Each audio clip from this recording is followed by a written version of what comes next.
দর্শক, এই মুহূর্তে সিএমএম আদালতে আছেন সহকর্মী এস এম আরিফ, যুক্ত হচ্ছি তার সাথে।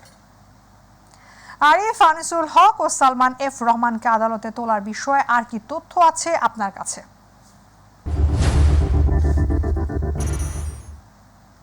ইয়াসমিন, এই অল্প সময় হলো যে আদালতে তাদেরকে তোলা হয়েছে। আমরা দেখেছি যে আদালতে ঠিক 10 মিনিট আগে আদালত প্রাঙ্গণে তাদেরকে আনা হয়। আনিসুল হক, সালমান এফ রহমান সহ আরও 3 জনকে। সেখানে রয়েছেন ডাক্তার দীপুমণি এবং মেজর জিয়াউল হকও। তো তাদেরকে আসলে আপনি জানেন যে সালমান এফ রহমান সাবেক প্রধানমন্ত্রীর উপদেষ্টা এবং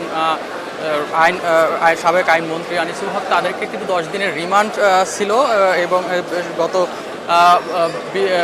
14 আগস্ট কিন্তু তাদেরকে 10 দিনের রিমান্ড দেওয়া হয় এবং সেই রিমান্ড শেষ হওয়ার পর আবার আজকে আদালতে তোলা হচ্ছে। এবং একটি বিষয় আমরা তথ্য থেকে জানতে পেরেছি যে লালবাগ থানার একটি মামলায় তাদেরকে আবার নতুন করে 10 দিনের রিমান্ড চাওয়া হয়েছে এবং সেই আদালতে আসলে শুনানির পর সেই রিমান্ড মঞ্জুর হয় কিনা সেটি জানা যাবে। এর আগে আপনি জানেন যে সাবেক আইনমন্ত্রী এবং সালমান এফ রহমান, যিনি সাবেক প্রধানমন্ত্রী উপদেষ্টা, তাকে কিন্তু আসলে তাকে কিন্তু নিউ মার্কেট থানার একটি দুজনকে হত্যা মামলায় কিন্তু আটক করা হয়েছিল এবং তারপরেই তাদেরকে 10 দিনের রিমান্ড চাওয়া হয়েছিল। এছাড়া দীপুমণি, যিনি সমাজ কল্যাণ মন্ত্রী ছিলেন সাবেক সরকারের আমলে, তাকেও আসলে আপনি জানেন যে এর আগে 4 দিনের একটি রিমান্ডে নেওয়া হয়েছিল। মোহাম্মদপুরের একটি হত্যা মামলার তাকে 4 দিনের রিমান্ডে নেওয়া হয়েছিল। আজকে আমরা যতটুকু জানতে পেরেছি তাকেও তোলা হয়েছে আদালতে এবং তাকে আরও 10 দিনের রিমান্ড চাওয়া হবে, সেটি অন্য একটি মামলা, বাড্ডা থানায় একটি হত্যা মামলায়।